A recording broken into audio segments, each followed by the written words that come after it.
سلام مجدد خدمت همه دوستان عزیز. خیلی خوشحالم که در خدمتتون هستم. صدای منو داریم بچه ها؟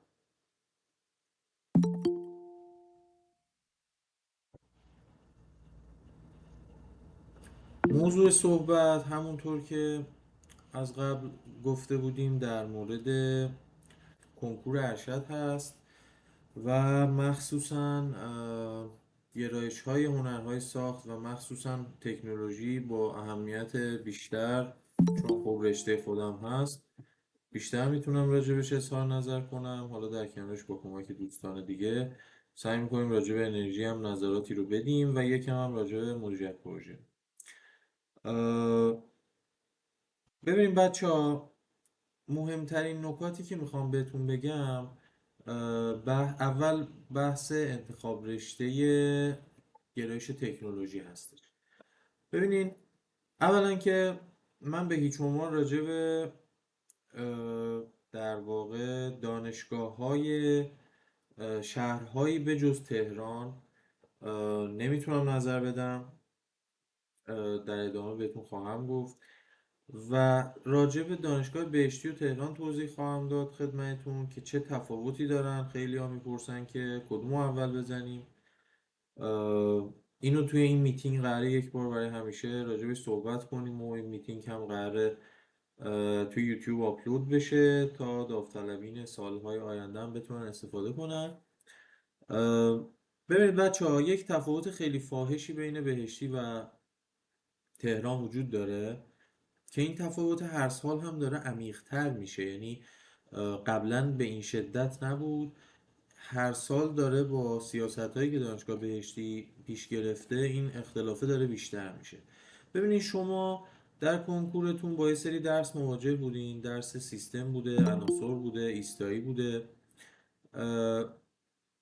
تنها اشتراکی که ارشد دانشگاه تهران و در واقع اون درسایی که شما خوندین برای کنکور وجود داره، یه دونه درس دو واحدی سیستم‌های ساختمانی پیشرفته است که اون عملا همون سیستم‌های ساختمانی بود برای ما که توی کنکور خونده بودیم با سطح حتی کمتر. بنابراین کلیت رشته میتونم بگم که ارتباطی با کنکوری که شما دادید نداره. یعنی این از اون چیزهای عجیبه دیگه که یه معیاری در نظر گرفته شده برای مقایسه های شما که در نهایت هیچ تأثیری در بحث پروسه‌ای که در آینده قرار طی کنین و چیزایی که قرار یاد بگیرین نداره.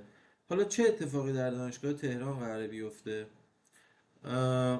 اولا اینو بهتون بگم، یه ویدیویی توی یوتیوب آپلود شد از میتینگی که من و یکی از دوستانم پورتفولیومون رو ارائه دادیم. داخلش توی اون پورتفولیو پروژه هایی که ما در طول ارشد کار کردیم رو گذاشتیم و با دیدن اون ویدیو و اون پروژه ها شما تا حد بسیار زیادی متوجه میشی که چه چیزی در انتظار شماست در ارشد فناوری دانشگاه تهران. اون از اون. ولی اگه بخوام الان یک توضیح کوتاهی بدم راجبش، ارشد دانشگاه تهران عمدتاً فوکسش روی کامپیوتیشنال دیزاین هست بچه ها. کامپیوتیشنال دیزاین هدفش چیه؟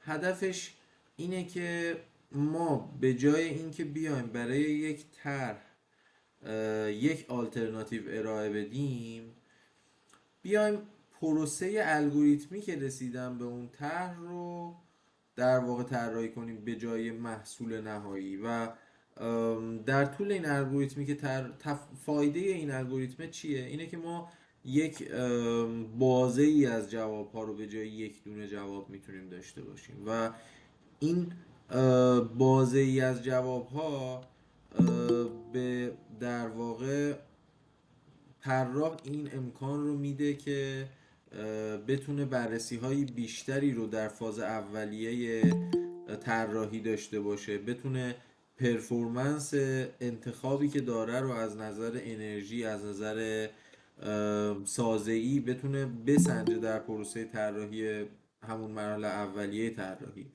و اما فایده دیگه ای که داره اینه که شما داریم به زبان الگوریتم، به زبان دیجیتال داریم این طرح رو ارائه میدیم. تبدیل این طرح به صورت پیوسته به یک محصول ساخته شده توسط ابزارهای دیجیتال به سادگی امکان پذیر هست. حالا این ابزارهای دیجیتال بحث دیجیتال فابریکیشن رو باز میکنه که در کنار کامپیوتیشنال دیزاین بخش عمده ای از این گرایش رو در واقع تشکیل میده.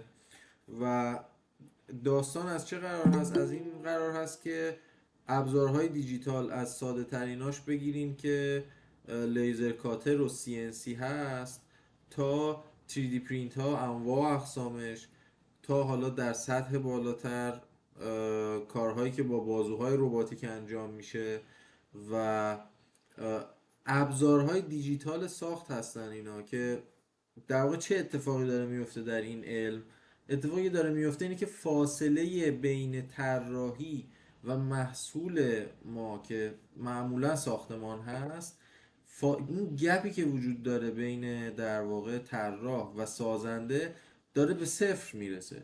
یعنی چی؟ یعنی شما در حالی که رو میز کارت نشستی و داری طراحی میکنی، میتونی اون محصولی که داری طراحی میکنی رو توی اتاق بغلی از لپتاپت یه کدی رو بفرستی به رباتت و اون ربات شروع کنه به پرینت کردن اون محصول مد نظرت و همونجا تو میتونی نقصاش رو ببینی، میتونی پروسه رو یک پارچه کنی. در واقع هدف این داستان، این رشته این هستش که ما بیایم اون گپ بین طراحی، این که ما یک چیزی طراحی میکنیم میدیم به یه سری آدم دیگه که اینا برن و برای خودشون حالا بسازن، اینکه آیا اون چیزی که من طراحی کردم قراره عینش ساخته بشه یا نه. این بحثیه که از جزء بحث‌های فلسفی و تئوری پشت این علمه. و در واقع چیزی که ادعا میکنن کامپیوتیشنال دیزاینر ها این هستش که ما داریم برمیگردیم به سبک گذشته که معمار همه کاره داستان بود، میخوایم اون جایگاه از دست رفتن رو پس بگیریم با این بحث کامپیوتیشنال دیزاین و دیجیتال فابریکیشن. و از یه طرف دیگه جدا از زیبایی شناسی و اینجور داستانا که قضاوتی خیلی نمیشه راجبش کرد، ممکنه سلیقه‌ای باشه، ما میایم یه پروسه منطقی از طراحی رو ارائه میدیم که مولای درزش نره. اگه از من پرسیدن چرا اینجاشو اینطوری کردی و یه طور دیگه ای نکردی، من میام میگم آقا اونجا برای اینکه مثلا داشت تاثیر باد و 25% افزایش میداد، برای همین اونجاشو اونطوری کردم. خب دیگه کسی نمیتونه بیاد بگه که حق نداشتی اونطوری بکنی یا چرا این کار کردی. این خلاصه ای است از این رشته در دانشگاه تهران، اتفاقی که در واقع فعلا داره میفته توی این دانشگاه. حالا تفاوت دانشگاه بهشتی چیه؟ اینم اضافه کنم که این وسط این یک پارچگی مسیر هم خیلی وجود نداره تو همون دانشگاه تهران. اما یعنی درسته که عمده داستان این سمتیه، ولی باز ما یه سری درسای بی ربط داریم، از جمله همون سیستم های ساختمانی پیشرفته که گفتم عین درس های کنکور بود تا حداقل سال ما. سال گذشته شنیدم که به جاش چیز بهتری داره ارائه میشه، امیدوارم برای شما هم همینطوری باشه. یا مثلا درس تأسیسات عملا به این بحثی که من به شما گفتم هیچ ارتباطی نداره. یعنی کاری که ما در درس تأسیساتمون انجام دادیم رو من ازش هیچ استفاده هیچ جا نکردم، نه تو پورتفو هیچ جا استفاده نکردم. یه کار فاز دویی تأسیساتی بود فقط که روی پروژه هتل فکر کنم انجام دادیم. و منظورم اینه که درسای بی ربط هم هست. یا مثلا حکمت فناوری در معماری آنچنان درس سازنده ای نیست که داره ارائه میشه. مجموعاً از این ارشدی که قراره بخونین انشالله تو دانشگاه تهران، شما 3 تا طرح دارین که اگه استاد خوب براتون انتخاب کنن به درد خواهد خورد، و 2 تا درس دیجیتال 1 و دیجیتال 2 که این 5 تا درس میشه کل چیزی که شما قراره آموزش ببینین و تجربه کنین. در کنارش خب یه سری ورکشاپ های احتمالا شرکت خواهید کرد و از همه مهمتر بحث پایان نامه خواهد بود. این میشه خلاصه اتفاقی که تو دانشگاه تهران داره میفته. حالا تو دانشگاه بهشتی چه خبره؟ تا 1-2 سال پیش دانشگاه بهشتی هم این بعد کامپیوتیشنال رو داشت، یعنی با یکی دو تا استاد تلاش میکردن که این بعد رو حفظ کنن. اونایی که دوست داشتن پیگیر این بحث بودن و موضوعاتشون میبردن این سمتی. ولی یه مقدار بعد از در واقع اینکه یکی از اساتید متاسفانه دیگه نیستن در دانشگاه بهشتی، بعد از اون تغییر الان عملا آدمی که کامپیوتیشنال دیزاینر باشه و فوکسش رو این داستان باشه متاسفانه اونجا نداریم خیلی. شاید تا حدی بشه گفت مثلا آقای دکتر تحصیل دوست مثلا یه کارایی میکنن در این زمینه، ولی یکم داستانشون فرق میکنه. باز تاکید روی دانشگاه تو دانشگاه بهشتی رو چیه؟ روی اینه که این بیشتر به نظرم شبیه به اون درساییه که شما تو کنکور دادین، یعنی طراحی های خیلی با دیتیل، طراحی های فاز دویی با مثلا استادیوم دارید که قراره توش یعنی یکی از طرحاتون استادیومه که قراره یک سازه ای رو کامل در واقع دیزاین کنین، اتصالاتش رو، سازش رو. مثلا بحث ساختمان بلندی که دارن هر دو تا گرایش، در واقع هر دو تا دانشگاه اینطوری هستش که یکی از طرحهاشون ساختمان بلنده، ولی ساختمان بلند دانشگاه تهران بیشتر در واقع زوم رو بحث اون کامپیوتیشنال دیزاین، یک طراحی پارامتریک که حالا از نظر انرژی و سازه‌ای بیاد بهینه بشه. ولی تو دانشگاه بهشتی چه اتفاقی میفته؟ اینکه پلانا همه فاز دو بشه، اینکه نقشه‌های تأسیساتی و سازه‌ای همش کامل تهیه بشه و یه کار اجرایی از توش در بیاد اولویت داره به اینکه پارامتریک دیزاین شده باشه. بنابراین این تفاوتی که وجود داره و به نوعی من اینطوری میبینم تغییره رو که بیشتر هدف تربیت مهندس برای ایران هست. یعنی من اینطوری نگاهش میکنم، شاید افرادی باشن با هم مخالف باشن. در مورد مسیر پایان نامه هم یه سری متاسفانه در واقع مشکلاتی بچه های دانشگاه بهشتی داشتن که اساتید متاسفانه خیلی هول میدن دانشجوها رو سمتی که خودشون دلشون میخواد و ارزم به حضور شما که یعنی موضوعات توی انتخاب موضوع آزادی کمتری به دانشجو داده میشه و متاسفانه به خاطر این هل دادن اساتید یه مقداری به نظر من در یکی دو سال اخیر از کیفیت موضوعات پایان نامه دانشگاه بهشتی کاسته شده و این ضعف رو من میبینم در این دانشگاه. ولی ممکنه کسی به من بگه که من سلیقه‌ام هست، دوست دارم اصلا دقیقا برم توی بحث فاز دو ساختمون، میخوام اونو یاد بگیرم، دنبال اون هستم، میخوام بعدش ایران کار کنم یا مثلا ادامه تحصیل ایران میخوام داشته باشم. کاملا اوکیه و میتونه انتخاب خوبی باشه برای اون افراد. بنابراین یه سوالی که پرسیدین من خیلی خودم رو گرفتم که الان جواب ندم، ولی جواب میدم. به معنی بی آی ام نیست اصلا.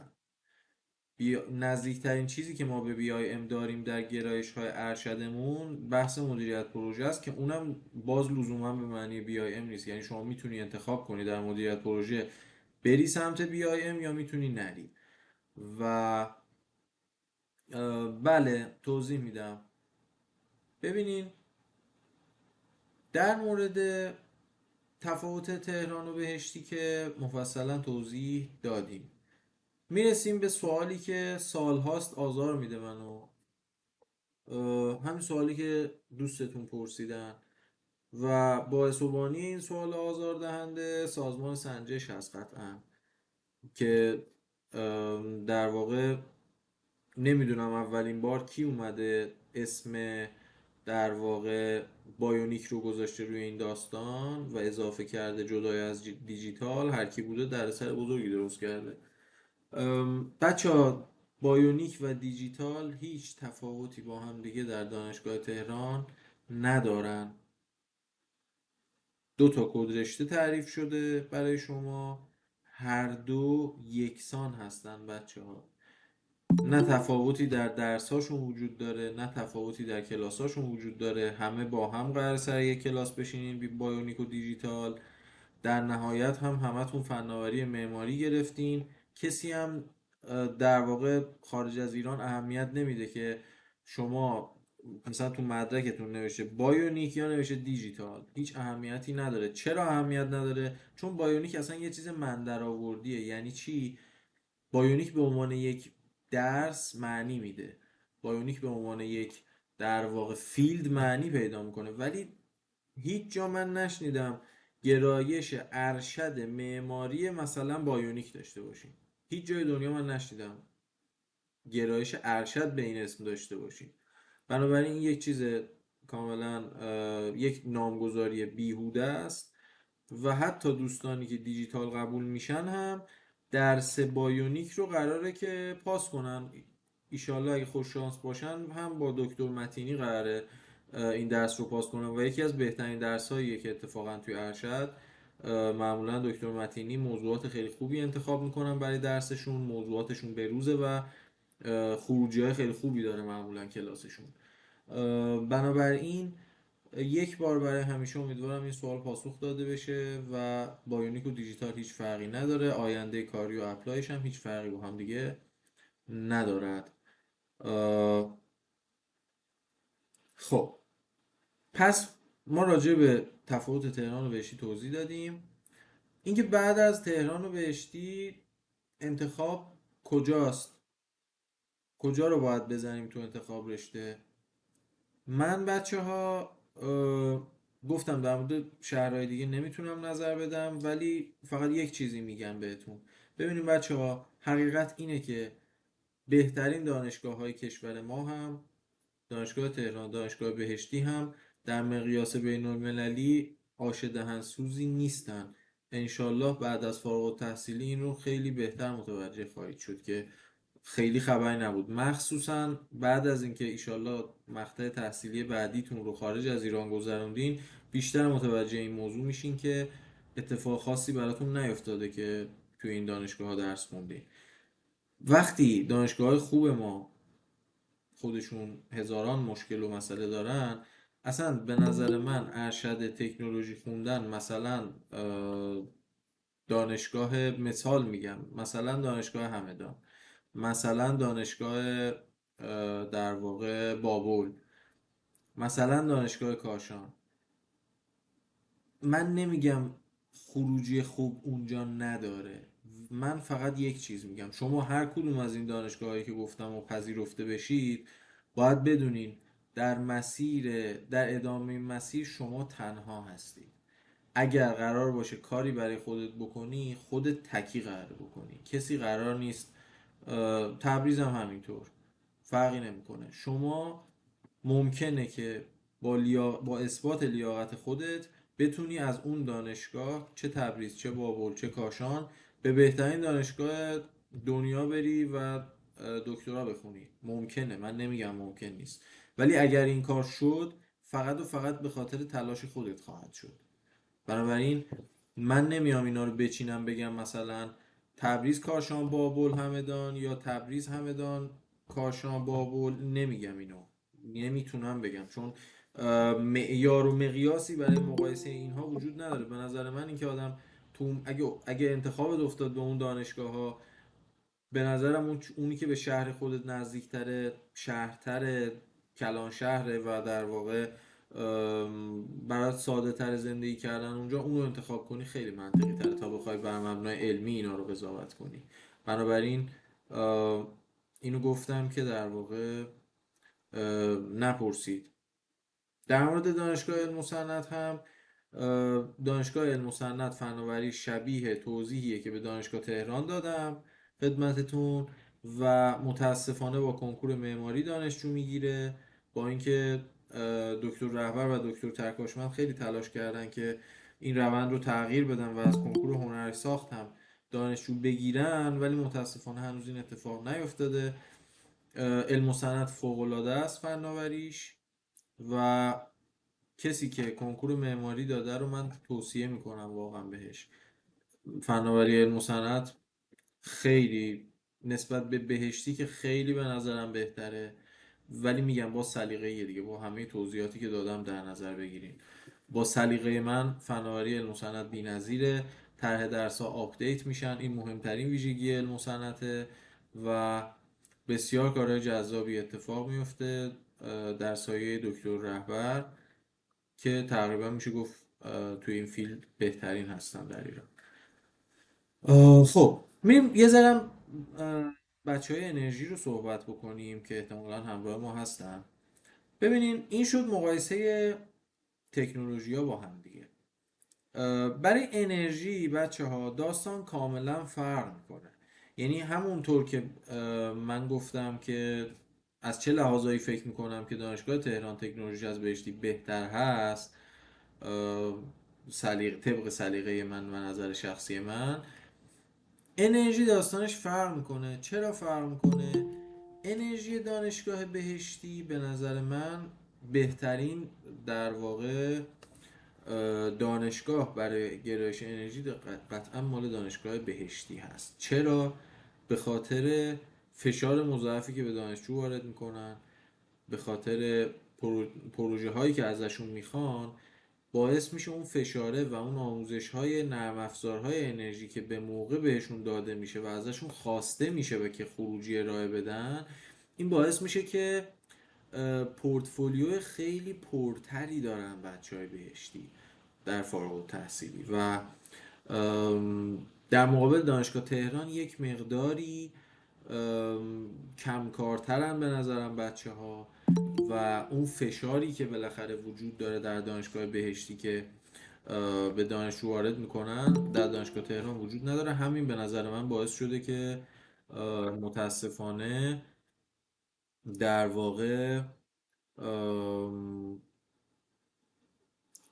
حواسم پرت سوال شد، رشته کلام از دستم خارج شد. در واقع صحبتم این بود که اون فشاری که وارد میکنن به دانشجو باعث میشه که خروجی های خیلی قوی داشته باشن و خب من از نسبت به این موضوع اطلاعی که دارم به این علت هستش که خب همسر من فارغ التحصیل انرژی دانشگاه بهشتی هستن و الان هم اینجا به عنوان در واقع آنالیزور انرژی در یک شرکتی مشغول به کاره. بنابراین میدونم که چه چیزی اضافه شده به رزومش در اثر اون ارشدی که خونده و از اون ور خب دانشگاه تهران هم چون خودم دانشگاه تهران بودم دیدم بچه های دانشگاه تهران. بعد عرضم به حضورتون که اسم رشته انرژی بهشتی رو تغییر دادم به علوم ساختمان. این به نظرم خیلی هوشمندانه و درست بوده این تصمیم. یعنی نمیدونم چه جوری در مورد انرژی اینقدر دانشگاه بهشتی تصمیمای درستی میگیره ولی چرا در مورد تکنولوژی یه مقدار بد سلیقگی به خرج میدن.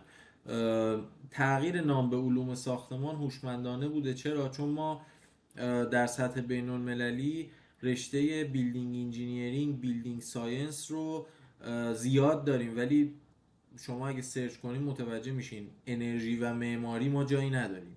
خب خیلی کم شاید باشه اگرم باشه.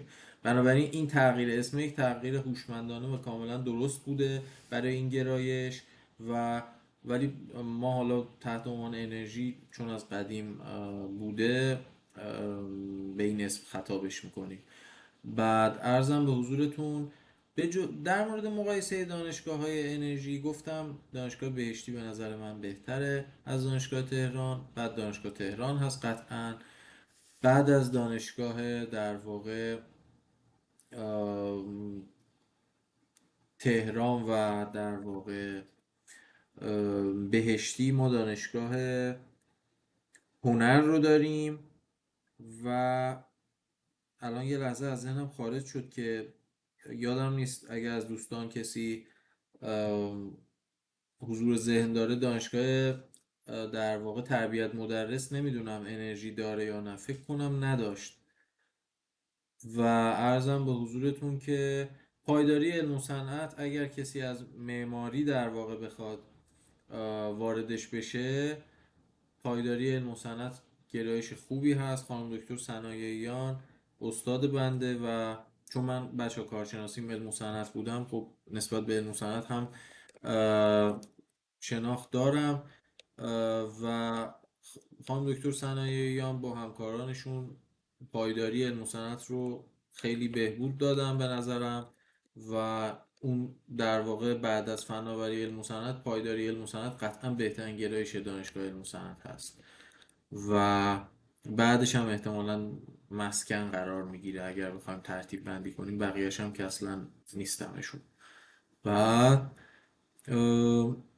بله، مدرس نداره انرژی، دانشگاه هنر داره. من با دیتیل مطلع نیستم اونجا چه اتفاقی داره میفته که بخوام راجع به دانشگاه هنرم نظر بدم، ولی طبیعتا انتخاب بعد از در واقع بهشتی و تهران، چون بالاخره شهر تهران هست، میتونه دانشگاه هنر باشه. و بین المللی قزوین هم بله شنیده، بین المللی امام خمینی یا قزوین، آره اون دانشگاه هم داره انرژی، اونم بچه ها خروجی های بدی نداشته. ولی میگم از عین همون صحبتی که کردم راجع به فناوری، از یه حد دیگه میگذره حقیقتا به نظر من ترتیبش اهمیت نداره. تنها اهمیتش اینه که شما با کدوم راحت تری، کدوم قرار راحت تر بری بیای، کدوم قرار تایم کمتری ازت بگیره که بتونی همزمان رو رزومه خودت کار کنی. یعنی کلاس های اون دانشگاه قرار نیست خیلی اتفاق ویژه‌ای برات رقم بزنه. شاید یه سرنخی از یکی از استادا بتونی بگیری، ولی در نهایت خودتی و خودت و اونی که کمتر ازت قرار هزینه بگیره، اونی که کمتر قرار ازت انرژی بگیره و تایم بذاری در کنارش برای پروژه ها و پژوهش هایی که بتونی رزومه خودت رو قوی کنی در مقایسه با بچه های دانشگاه های دیگه، اونه که مهمه. آه، چقدر حرف زدم، یه ذره نفسی بگیرم و مرور کنم چیزایی که میخواستم بهتون بگم رو. خب راجع به مدیریت پروژه هم یه صحبت کوتاهی بکنیم. میگم تکنولوژی و انرژی رو اطلاعات بدی نداشتم ازشون که در واقع خدمتون ارائه بدم. در مورد مدیریت پروژه یه مقدار اطلاعاتم کمتره، ولی مقایسه ای که در واقع وجود داره بین مدیریت تهران و بهشتی و در واقع مدرس، به نظر من خیلی مقایسه مهمی هست. چرا؟ چون توی دانشگاه تهران اتفاقی که میفته اینه که جوری با مدیریت برخورد میشه، با گرایش مدیریت، که شما فرصت در واقع خروج از فیلد معماری و ساختمان رو داری. یعنی چی؟ یعنی بستری فراهم شده که مثلا تو میتونی پایان نامه تو یک موضوعی در ارتباط با مدیریت پروژه نفتی اصلا برداری. خب این باعث میشه که در واقع یک آپشنه به نظر من در وضعیتی که ما میدونیم در کشورمون مخصوصا فیلد ساختمان معماری از لحاظ کارمندی اگه بخوایم بهش نگاه کنیم کار ارزونیه. در این وضعیت به نظر من این که این آپشن رو فراهم میکنه برای خروج از معماری، به نظر من ارزندش میکنه. قطعا اساتید خوبی در دانشگاه تهران مشغول هستن در این گرایش و از اون طرف دانشگاه بهشتی تا جایی که میدونم بیشتر ساختمانی هست، بیشتر بحث اجرایی هست و گرایش خیلی خوبیه. گرایش مدیریت پروژه همین که شما اگر اشتباه نکنم همه دوستان هنر ساختی باشن، همین که شما هنر ساخت انتخاب کردین به نظر من بخش خیلی انتخاب خیلی درستی بوده قطعا در مقایسه با معماری. باز میگم بسته به شرایط هر فردی متفاوت میتونه باشه.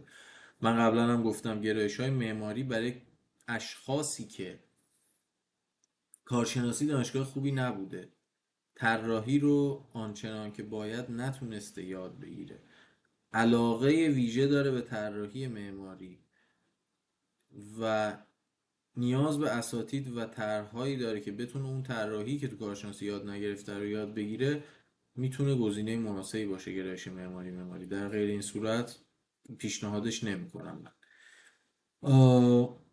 عرضم به حضور شما که خب راجع به وضعیت شغلیشون هم قرار بود یک در واقع صحبتی با هم بکنیم. عرضم به خدمتتون بحث فرصت شغلی داخل ایران رو اگه بخوایم صحبتشو بکنیم بچه ها، امروز که با هم صحبت میکنیم جایگاه شغلی مشخص و تخصصی برای گرایش انرژی و تکنولوژی وجود، نه اینکه کلا نداشته باشه ولی خیلی انگشت شماره. یعنی چی؟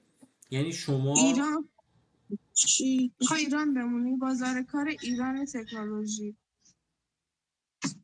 نه چی گفت؟ چه قد شد؟ خودش قد شد. اتفاقی که میفته چیه؟ اینه که شما نمیتونید الان سرچ کنید دنبال کار توی ایران و ببینین که مثلا 3 تا پوزیشن گذاشتن، ما به یک متخصص مثلا معماری و انرژی نیاز داریم، یا مثلا به یه نفر که مسلط به آنالیز انرژی نیاز داریم، بیاد مثلا رزومه بفرستید. همچین چیزی وجود نداره. چرا؟ چون ما در کشوری زندگی میکنیم که انرژی بسیار ارزونه و چون انرژی ارزونه کشور ما هنوز به فکر مدیریت این داستان نیفتاده. در آینده قطعا خواهد افتاده، یعنی 100% بسترش فراهم باید بشه، چاره ای نیست براش. ولی امروز که صحبت میکنیم پوزیشن وجود نداره و عرضم به خدمت شما که تکنولوژی هم همینطوری هست. یعنی کامپیوتیشنال دیزاینری بخواد جایی و اینا هست، خیلی کمه، خیلی خیلی کمه. بنابراین برای کسی که میخواد ایران بمونه تنها راه حل بعد از فارغ التحصیلی از این رشته ها اینه که کار خودش رو بخواد راه بندازه و اینکه در واقع بخواد استخدام جایی بشه این وجود نداره. در مورد مدیریت پروژه اما اینطوری نیست. مدیریت پروژه به نظر من برتری که داره نسبت به این دوتا رشته اینه که یک رشته ای هست که هم داخل ایران وضعیت کاری مناسب تری داره، هم خارج از ایران کار براش وجود داره. بنابراین این امتیاز و این برتری رو میشه داد به مدیریت پروژه از این لحاظ. عرضم به خدمت شما که اینم از موقعیت شغلی و مقایسه اینها. به نظر من خارج از ایران اگه بخوایم مقایسه کنیم باز گرایش انرژی و اگر حالا بیایم تو حوزه ساختمون فارغ التحصیل مدیریت رو فرض کنیم که در همه موارد فرض درستی نیست، فرض کنیم که قراره بره بی آی ام مثلا کار کنه، بر فرض در واقع میتونیم بگیم که انرژی و مدیریت پروژه در خارج از ایران موقعیت شغلیشون هم یک مقداری از تکنولوژی حتی بهتر هست، مخصوصا انرژی. چون الان مثلا توی کانادا اتفاقی که افتاده اینه که تمامی شرکت ها موظف هستن برای اینکه در واقع یک متخصص انرژی داشته باشن، طرحهاشون آنالیز میشه و یه امتیازاتی به ساختمون ها تعلق میگیره بر اساس اون گرید بندی که انجام میشه رو مصرف انرژیشون و همین این باعث میشه که یک بازار کار بسیار فراهمی در این کشور الان برای در واقع مهندسین فارغ التحصیل رشته انرژی وجود داره و این خیلی فرصت خوبیه برای ایرانیایی که میخوان به کانادا مهاجرت کنن. برای کامپیوتیشنال دیزاین چیزی که من دیدم بیشتر کشورهایی مثلا آمریکا خیلی موقعیت شغلی زیاد داره و حالا مثلا در اروپا بخوایم در نظر بگیریم آلمان و انگلستان موقعیت شغلی های خیلی زیادی دارن برای کامپیوتیشنال دیزاین. و خوبی کامپیوتیشنال دیزاین چیه بچه ها؟ اینو اشاره نکردم. خوبی رشته ما بچه ها به نظر من اینه که همونطور که اشاره کردم به این ویژگی مدیریت پروژه، کامپیوتیشنال دیزاین هم شما فرصت در رفتن از معماری رو دارید. یعنی یک راه در روی از معماری و ساختمان براتون قرار داده شده. اون راه در روها چیا هست؟ اون راه در روها اولا که فقط صنعت ساختمان نیست که به کامپیوتیشنال دیزاینر نیاز داره. مثلا خانم یاسمن تاهونی، فارغ التحصیل پی اچ دی دانشگاه اشتوتگارت، الان کامپیوتیشنال دیزاینر توی کمپانی سامسونگ. یا کمپانی بی ام و میبینی مثلا اومده و در واقع پوزیشن گذاشته کامپیوتیشنال دیزاینر میخوام. بنابراین این فرصت رو میده که از صنعت ساختمون اگه لازمه فرار کنیم.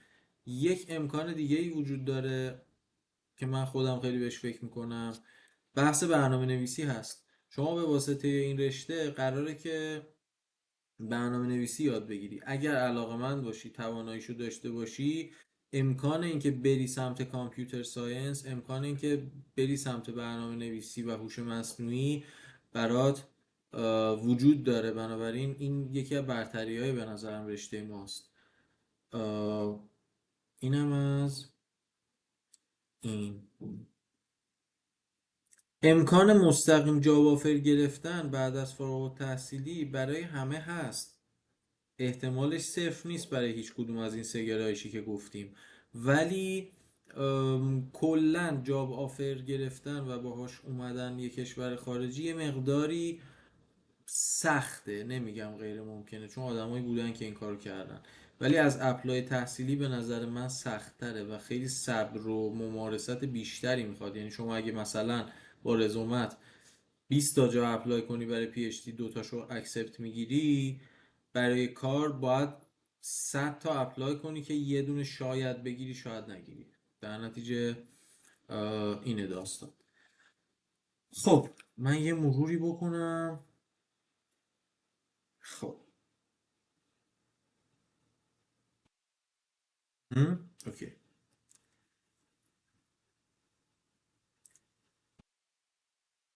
این سراغ سوالای شما. فرق دیجیتال و بیونیک رو که توضیح دادیم. دانشگاه هنر رو گفتم که نمیدونم دیتیلش، و علم و صنعت رو گفتم. دانشگاه پارس هم بچه ها، دانشگاه پارس اساتید خیلی خوبی داره، هم انرژی، هم تکنولوژی، هم مدیریت پروژه. چرا؟ چون آیه دکتر گلابچی اساتید دانشگاه تهران و همه رو بردن اونجا. اونقدر یه جوری سفت بردن اونجا که اساتید دیگه خیلی هاشون حاضر نیستن دانشگاه تهران درس بدن، چون صرفه نداره به نسبت پولی که از دانشگاه پارس میگیرن. در نتیجه اساتید خیلی خوبی داره دانشگاه پارس. و اگر کسی خودش آدم در واقع با پشتکاری باشه، تلاش بکنه، میتونه اونجا پیشرفت بکنه. و با اینکه مؤسسه هست، دانشگاه نشده هنوز، ولی میشه رزومه ای ساخت در اون دانشگاه ها اگر خودتون بخواین که اون اسم دانشگاه رو پوشش بده در پروسه اپلای و در نهایت بتونین اپلای موفقی داشته باشین. بنابراین دانشگاه پارس به نظر من نسبت به شهرستان ها، در حالتی که از نظر مالی کسی مشکل نداشته باشه، گزینه مناسب تری هست به نظر من. اسم رشته رو تغییر دادن گفتم. بازار کار رو توضیح دادم خدمتتون. پایداری علم و صنعت.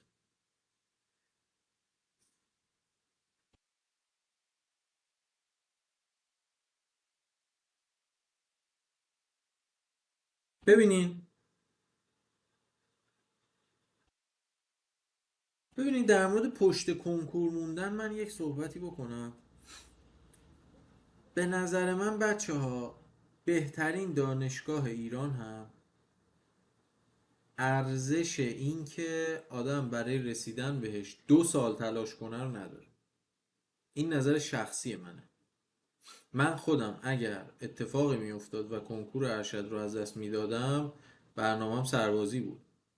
و ام، چون به نظر من 1 سال عمر آدم در این بازه زمانی که الان ما هستیم، در این بازه سنی، آدم کارایی میتونه بکنه که خیلی ارزشش بیشتر از اینه تا به نسبت اینکه بشینه دوباره درسای کنکور رو بخواد بخونه. بنابراین توصیه نمیکنم پشت کنکور موندن رو.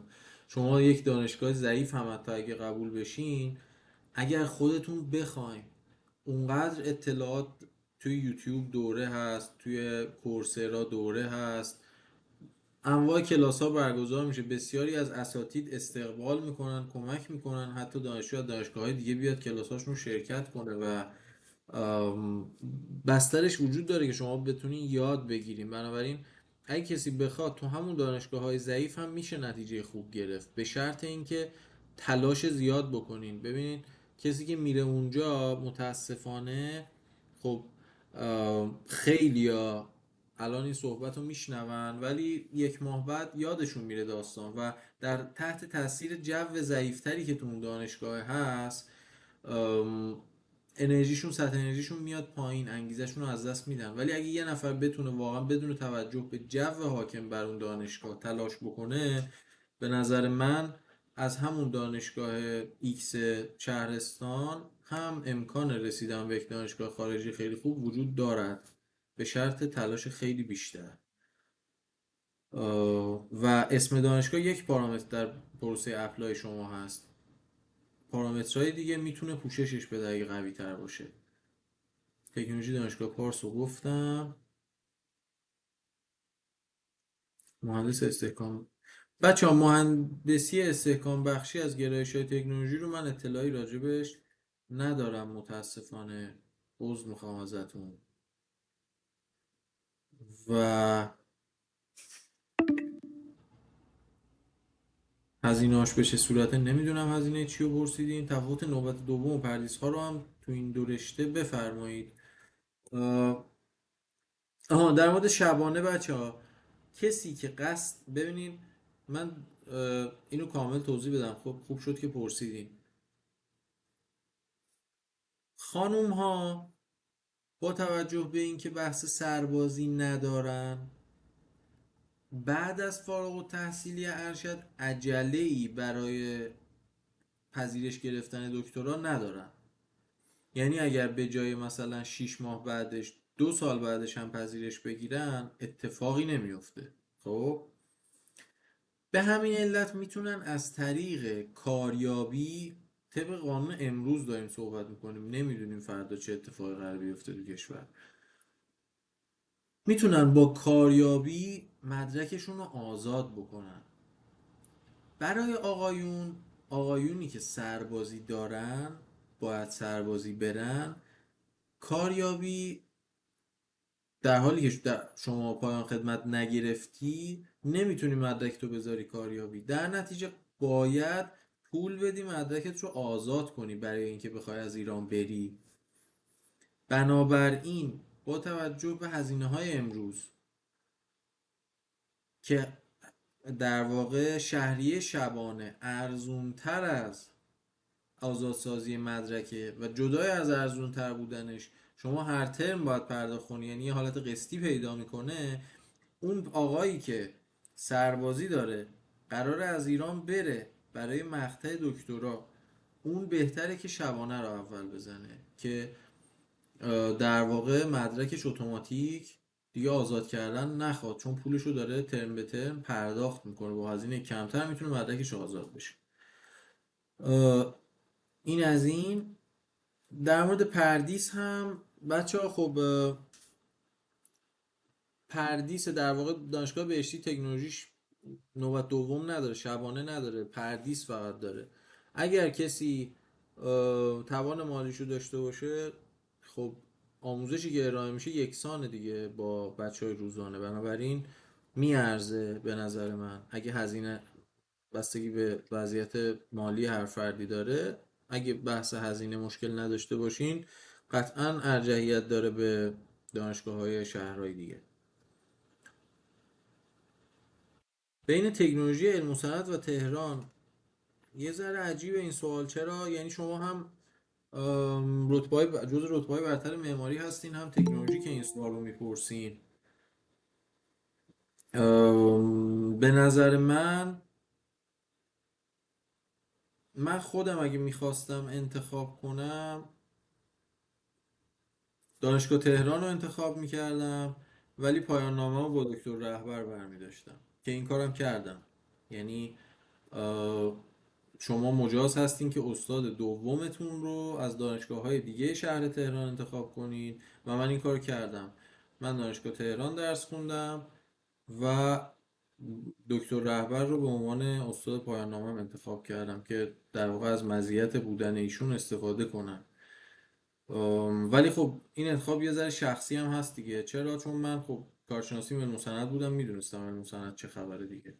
یعنی میدونین تکرار بودن در یک دانشگاه برای 2 مقطع متوالی رو من نمیپسندمش، چون به نظرم یه سری اساتید دیگه بیشتر از یک بار چیزی دیگه ای بیشتر ندارم برای ارائه کردن. بنابراین من دوست نداشتم همون دانشگاهی برم که قبلا رفتم. البته که من اصلا کنکور معماری برنامه‌م نبود.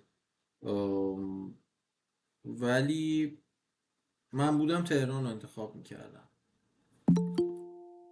ببینین اینطوری الان بخوام اگه مقایسه رو دقیق بهتون بگم، سطح علم و صنعت الان اینجاست، سطح علمی که داره ارائه میشه یک مقداری بالاتره، به خاطر اینکه طرح درس ها بروزتره به نظر من، ولی اونقدی بالاتر نیست که تفاوت اسم دانشگاه تهران و علم و صنعت رو پوشش بده و به نظرم تهران اسمش که بهش اضافه میشه میاد بالاتر. این نظر شخصی من.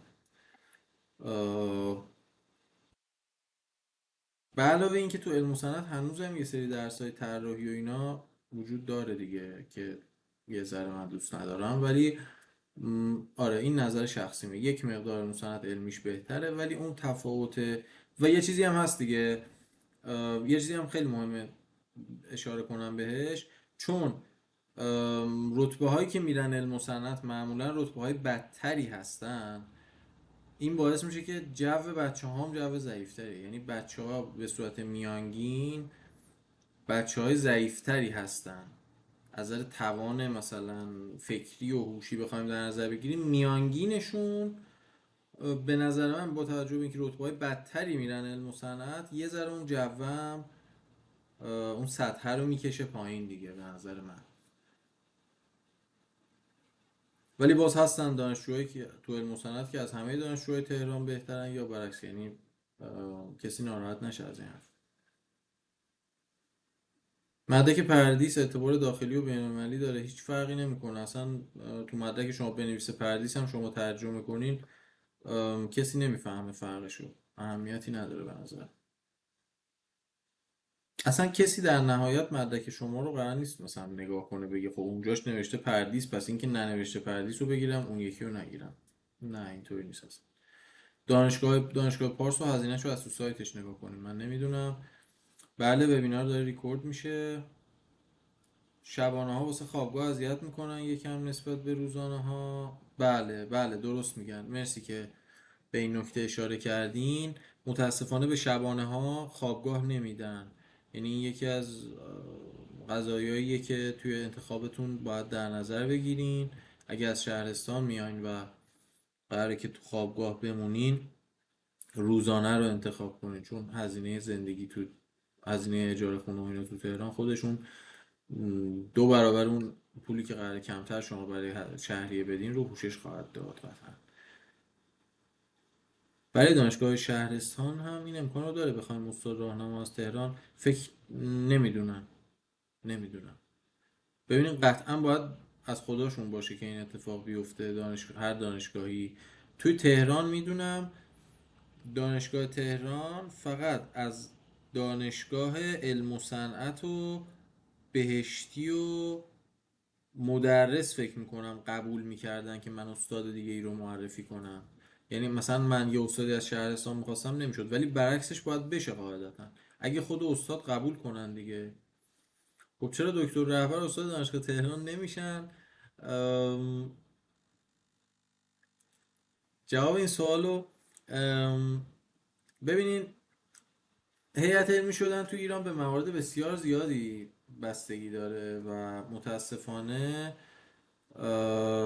در واقع یه سری داستانهایی دخیله توی هیئت علمی شدن و در نهایت مجموعه یه سری داستانها در واقع باعث شده که ایشون هیئت علمی علم و صنعت باشن. بله، دانشگاه تهران هم دکتر رهبر الان درس دارن و استاد مدعو هستن. خوشبختانه در بعد از فارغ التحصیلی من دقیقا با برگشت خانم تقی‌زاده به دانشگاه تهران، ایشون خارج از کشور بودن، با برگشت ایشون گرایش تکنولوژی یک سر و سامون دوباره ای گرفته و ایشون باعث شدن که اساتید خوبی مثل دکتر رهبر کلاس بردارن دانشگاه تهران و به نظر من در یکی دو سال اخیر تکنولوژی تهران بهتر از زمانی شده که من فارغ التحصیل شدم.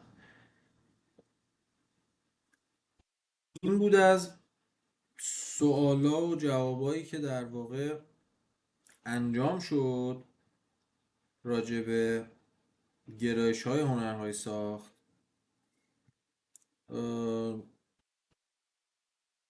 تقریبا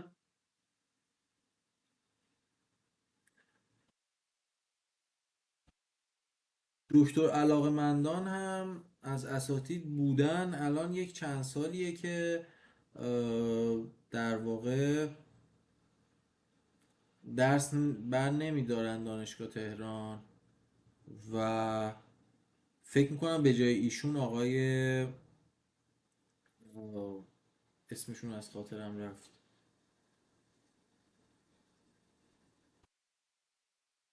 یکی از اساتید یکی از هیئت علمی های دانشگاه در واقع بهشتی هستن که به جای ایشون اون درس رو ارائه میدن، درس طرح 3 رو.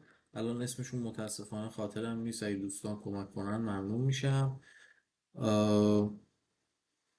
متاسفانه اسمشون خاطرم نیست. بعد بچه ها سوالی اگه دارید بپرسید، 5 دقیقه وقت داریم.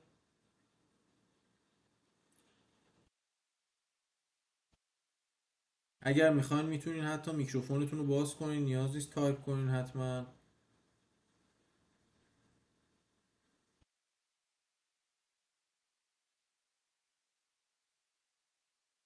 خب اگه سوال نداریم بچه ها، من توضیحی بدم.